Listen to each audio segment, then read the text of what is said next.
Hi, welcome to Candid Comments. Candid Comments is brought to you by the Schenectady Inner City Ministries. And today we have with us as a guest, we have Larry Spring, who is the Superintendent of the Schenectady School District. Hi, Larry. Good to see you here. Hi, Shirley. Thanks for having me. I think it's so important that people get to learn a little more about Schenectady School. We get a smattering here and a smattering there, but to really sit down and talk about what the school is all about. For instance, tell us a little bit about the district in general. Well, I think that the Schenectady City School District is a pretty fantastic place, and there's a lot of things about it that people don't know. We're a district that's got about 10,000 students in it, about 17 schools. A lot of people don't know that our school district in Schenectady has more nationally board certified teachers than any other school district in New York State, with the exception of New York City. I didn't know that. And the New York City School District has to have more teachers than we have students in order to get that many. And the National Board Certification is really kind of the gold standard of certificates. It was made because state certificates weren't rigorous enough, some researchers felt. So the fact that we've got more than 60 nationally board certified teachers really says something about the quality of our staff. So, just to back up a minute, do they take special tests or go to school special, or what happens there? Yeah, so the process of becoming a nationally board certified teacher is really pretty rigorous. It requires a lot of study, it requires a lot of work, submission of things like lesson plans, reflection on those plans, samples of student work. You're submitting those things to a panel of people from other places. These are researchers who are experts in educational quality, who take a look at that work. They take a look at the videotapes of teaching that these folks submit. They look at the reflections on it, what they learned by doing that work. They submit them. They then provide feedback to those candidates, and it goes back and forth like that until such time as those candidates are ready to apply for a certificate. And it usually takes somewhere between an entire year or 2 years from beginning that process to fruition. So that's a lot of investment of time and energy. So we should be, as a city, very proud to have that caliber teacher in our system. We should. That's exciting. Yeah, and we certainly have some educational challenges, but we're lucky that we've got such skilled staff who are willing to take it on. So, what kind of courses do you? I mean, I know the general courses, but you probably have some extra things over there that. We do. We have some special programs in the district that many places don't have. And we can have these programs because of our size, and a lot of times we have families that would like to pay tuition, and they do. Really? They send their kids to Schenectady so they can have access to these courses. We have one of the very few international baccalaureate programs in the region, and the IB program, the International Baccalaureate Program, is like one step more rigorous than the Advanced Placement Program, or AP. AP is kind of the national standard for advanced coursework at the high school level. Right. It's based out of the College Board in New Jersey, but International Baccalaureate is an international standard, and it's based out of Switzerland. So when you think about what differentiates a student from getting into an Ivy League school, those admissions counselors tell you that they look for IB students over AP students. Lots and lots of valedictorians have AP classes, but they're looking for the ones that have IB classes. And so this is a program that's unique. It's really rigorous. It's not about reading work and then regurgitating it. It's about higher order thinking. It's about integrating thinking. The very first course that kids have to take as they get into this International Baccalaureate Program is a course called the Theory of Knowledge. And what they have to do is learn about learning and how it is that they learn, how it is that people come to know, what's the nature of knowledge. And so it's, in its essence, this whole program is really about helping kids to become self-regulating learners. So it's a pretty special program. Sounds like it's exciting, and it sounds like another area of special commitment on the part of the student and the teachers. Yeah, it's definitely a lot of work. When you talk to kids who are in the IB program, they put in a lot of hours. but they find it extremely rewarding. And when you talk to the staff as well, it's extra effort on their part. They've got kids who are really motivated, who need to be challenged, and they've got to do all of that work to get them challenged. Right. We also have one of the finest, one of the best fine arts programs around. Tell me a little bit about that. Sure. I've heard some pieces of that, but not. Yep. We've got a dance program, we've got the visual arts, and we've got performing arts. And oh my goodness. Right. So, we've got the John Sayles School of Fine Arts, where we house all of these programs, and kids who have won scholarships.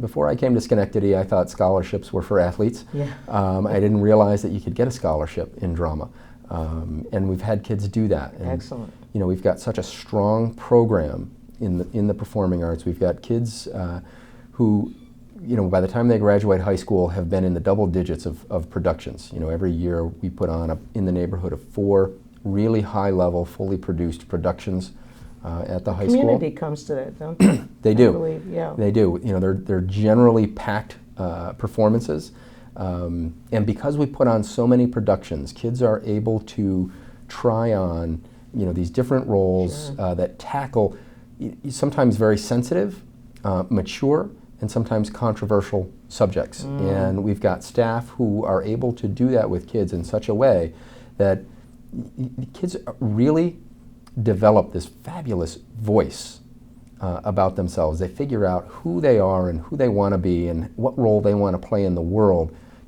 certainly much earlier than I did growing up. But they take on these roles and these characters in these productions that I think are very complex. And so I think about earlier in the year we had a production of A Raisin in the Sun. Yes. And to see kids play those characters and afterwards to be able to talk about those characters and the motivation behind why characters are doing what they're doing. It's really an amazing thing to see teens grow really so much. Really turned on to that. Yeah. And I can understand that. And I think also it gives students who might not aspire to other areas of study as well, they now have to aspire to that in order to be a part of the drama, I would think. Yes. So it's one of the nice things about the arts programs is it creates its own little cadre, own little family, and the kids and the staff take care of each other. Right. And if a student is falling down in their academics, there are people who while their strength is in drama, they're working with a student to make sure that they're getting their work done, that they're getting the extra help, that they're getting their math grade up. That's exactly what I was... So that they can be there. Yeah. It's really important, I think, in high school to make sure that no kid is anonymous. And this is the kind of program that makes sure that every one of these children are known and known very well to staff. And it's interesting because I think earlier on, and I know when I was in high school and like that, such an emphasis on sports that kind of, if you weren't athletic, oh well. Mm-hmm.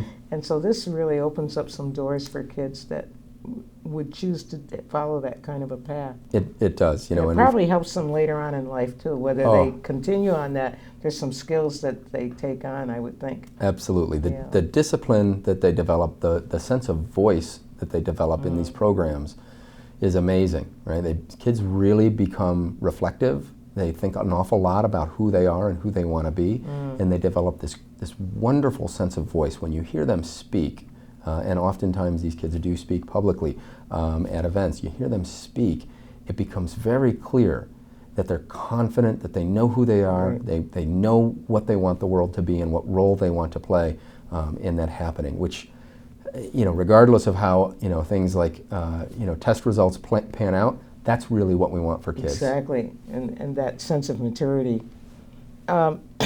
So that's all very well and good, and you've brought out some good points, but tell me about some of the challenges that you see as a superintendent of this wonderful school district. Well, I think that the challenges that we have is that, we've got kids walking into the school from places of challenge. Sometimes kids have experiences that are not great. We've got kids who are living lives that are not wonderful, and they don't leave that at the doorstep when they walk into school, and they're dealing with some of these issues that makes it very difficult for them to learn. And so we've got more than 80% of our kids that qualify for free and reduced lunch. It's a number high enough that we've decided that we're not going to charge anybody for lunch. You mean everyone gets free? Every single student in the district gets free breakfast and free lunch every day. Wow. So that's 10,000 kids. Now, not all of them take advantage of it. But it's there for them. But it's there for them. That's amazing. We do breakfast in the classroom at the elementary level, so pretty much every elementary student eats breakfast at school every day. And for the lunches, every student can go through the cafeteria line and get a free lunch if they want to. They don't need to sign up. They don't need to fill out any paperwork. They don't need a special card. Takes away the embarrassment piece too. It does. Yep. It does. From what you're saying, then apparently in Schenectady there's a high level of poverty and below poverty families. There is. It's a high level, meaning a frequency of poverty. There's a lot of poverty in some of our neighborhoods, and there's an intensity to that poverty as well.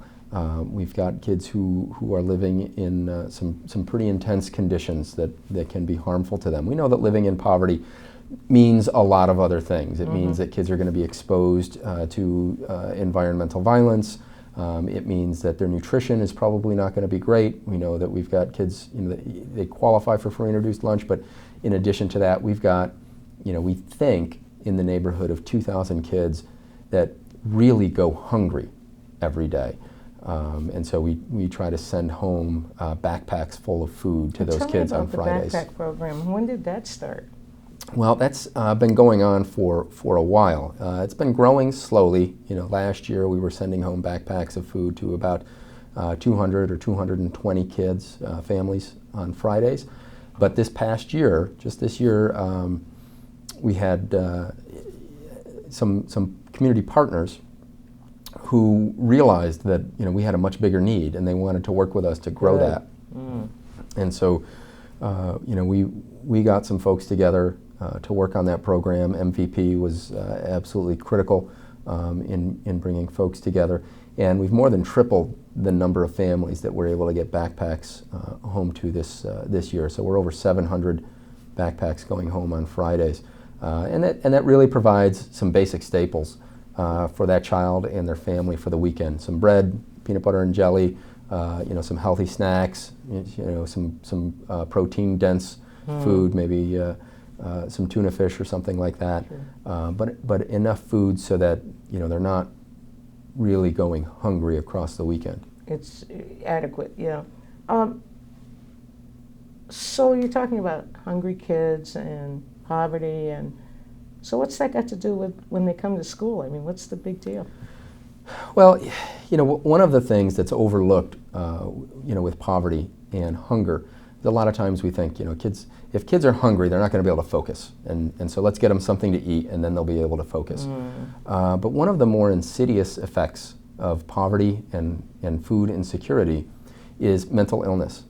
And so kids who aren't sure where their next meal is going to come from develop anxiety. And so this anxiety begins to eat at them. It begins to grow, and it can become depression, a major depressive disorder. And depression presents itself very differently sometimes in adolescence than it does with adults. This does not mean that a depressed child is presenting as a sad child. Depression and anxiety present themselves oftentimes as irritableness, kind of aggression, anger, these kinds of things. And so, when we see kids with behavioral issues, we have to think of that behavior as information that child is communicating to us. They're trying to tell us something that they might not even be aware that they're trying to tell us. There's something wrong, and they need some help, and they don't really know what's wrong, or they might not even be aware that they're asking for help. And so we have to be thinking about what kind of stressors might that child be under? How are we going to figure out, what's the cause of this behavior, and then what can we do in order to help that child cope and mitigate these issues?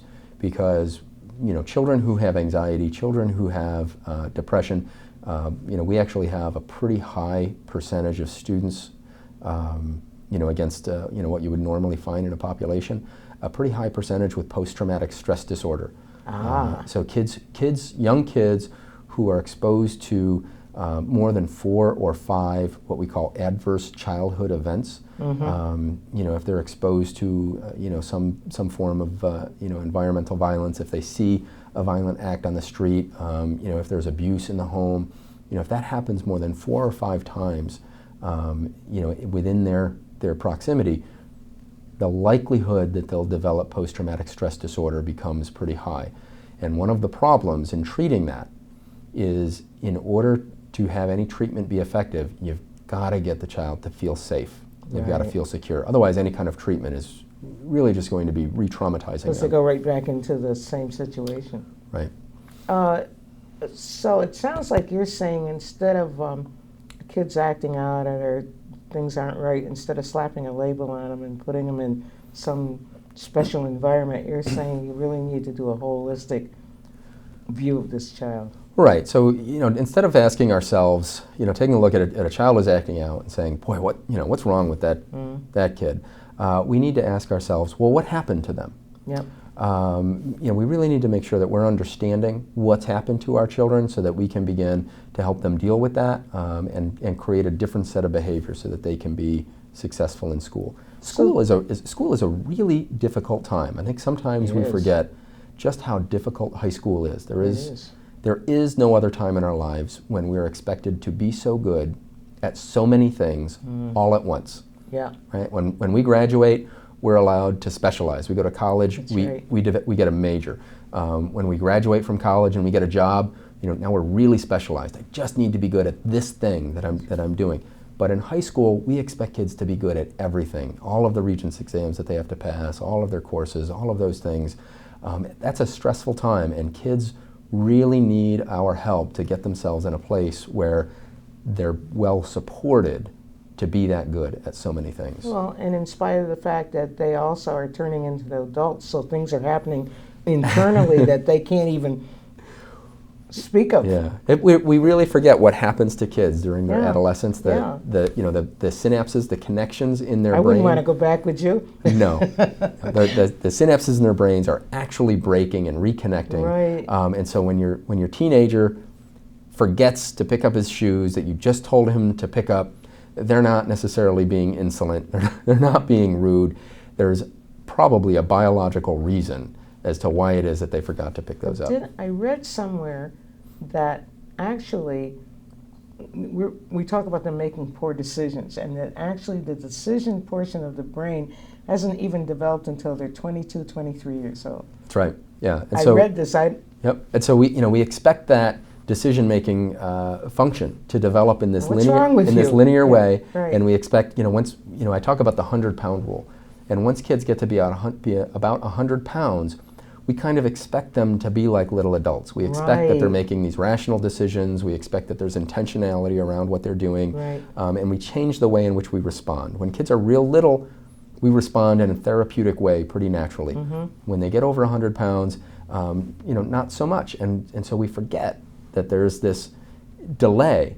They're in big people bodies, but their brain is not there yet. And the rest of them hasn't caught up with the body. And in fact, people who are really into the development of the brain are advocating for an increase in the drinking age, saying that even at 21 years old, the ability to make decisions has not fully developed, and that's too early to begin killing off that ability with alcohol, and we should be waiting until kids are 24 or 25 they shouldn't be going in the Army either at 18.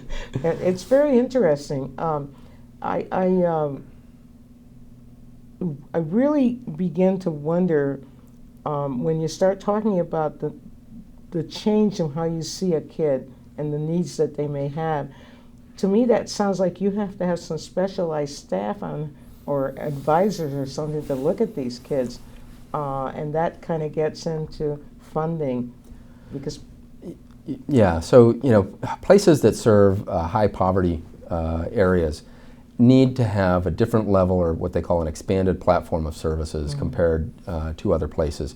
We have a need for more social workers and more psychologists than most school districts do. We have a need for more special education teachers. We need more case managers. We need a lot of intense services for kids to put them in a good spot to learn.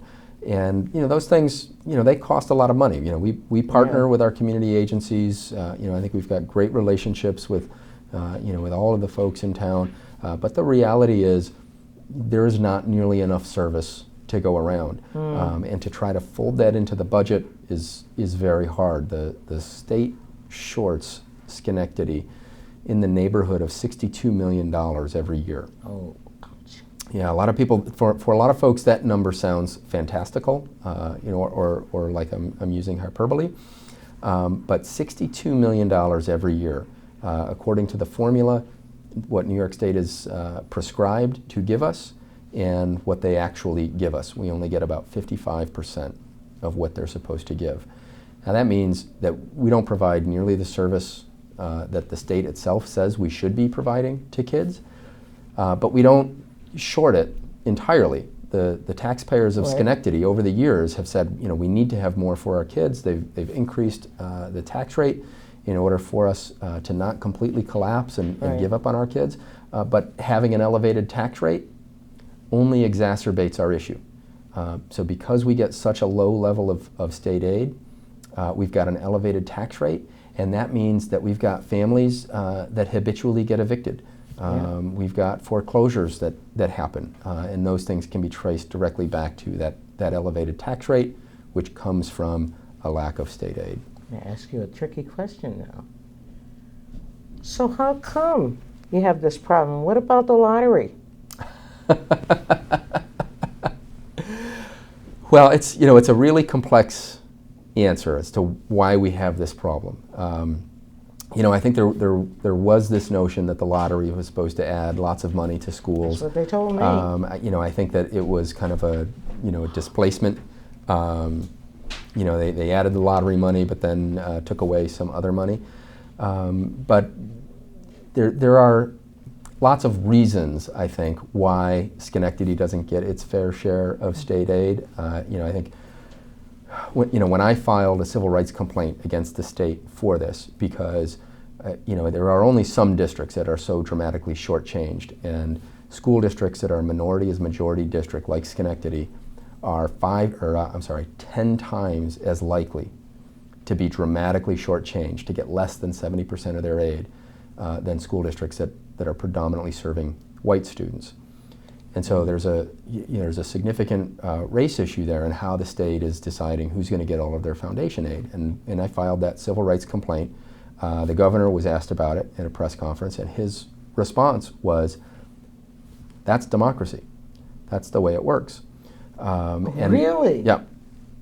And so there's some reality to that, and that all the assemblymen and the senators, they battle over how this school aid is going to be divvied up, and it's these small cities predominantly, but not all small cities. It's these places where poverty collects, and we know that there's a strong correlation, with poverty and race. We know that those pockets, those school districts, are the places where we don't get the same level of treatment in the legislature or in the governor's office when state aid is divvied up. I want to ask you, just before we wind up, what can we do as the public? Well, I think that we want to make sure that our legislators who are fighting this battle for us receive thanks for that. Make sure that they know that we see them battling for us, and we're thankful for that. For those that aren't fighting hard enough, we want to make sure that they know this is an important issue to us, not just for the schools, but for every property taxpayer in Schenectady. If we were to get the money that we deserve, that the law says we should get, the school district would be able to reduce property taxes by 50%. And so that's something that every taxpayer should be concerned about, and asking their senator, their assemblyman, the governor, to be acting on. And I think that we can also be acting out regarding people who don't necessarily represent us, but have leadership roles in the legislature. The Senate leader, the Assembly majority leader. These are folks who know what goes on, and they need to know that people in the public find this to be an abhorrent situation. Right? New York State right now has the most segregated school system in the country, and with that segregation, they are starving the school districts that serve Black and Latino students at a significant rate. And people should be outraged by that, and they should raise their voice and object. I want to thank you for bringing those points out, and I want to thank you for being here today. And this has been very enlightening, and I hope it's enlightening to those who are listening. I wish you the very best, because I know that you have the district and the community at heart. And is there anything in closing that you'd like to leave with us? Well, I just, there's an awful lot about Schenectady that's fabulous, and I think sometimes, the high school or some of our schools sometimes ends up with a little bit of a bad rap, but our kids in Schenectady are amazing.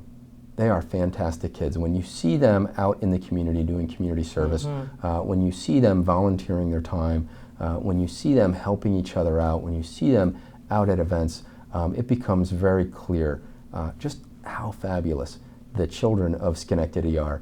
They deserve more from New York State. They deserve more from us. I just really would implore people, fight for our kids. They need more from us. We need to celebrate those kids and work hard to make it good for them. Absolutely. Thank you so very, very much, and I just appreciate your being here, and look forward to seeing you and speaking with you again. Thank you so much. Thank you. Okay.